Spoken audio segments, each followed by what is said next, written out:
খেলাপি ঋণ কমানো এবং ব্যাংকগুলোর নতুন ঋণ দেওয়ার সক্ষমতা বাড়াতে বিশেষ এক্সিট সুবিধা চালু করেছে বাংলাদেশ ব্যাংক। নতুন নীতিমালা অনুযায়ী আর্থিক সংকটে থাকা কিন্তু ব্যবসা চালিয়ে যাওয়ার সক্ষমতা রয়েছে এমন ঋণ গ্রহীতারা এককালীন ঋণের মূল টাকা পরিশোধ করে দায় নিষ্পত্তির সুযোগ পাবেন।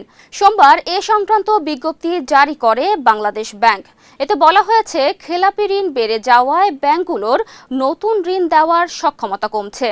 তাই আগামী বছরের ৩০ জুন পর্যন্ত মন্দ ও ক্ষতিজনক শ্রেণীর ঋণের ক্ষেত্রে বিশেষ এই সুবিধা দেওয়া হবে। তবে এ সুবিধা পেতে ঋণ গ্রহীতাকে এককালীন পুরো বকেয়া পরিশোধ করতে হবে।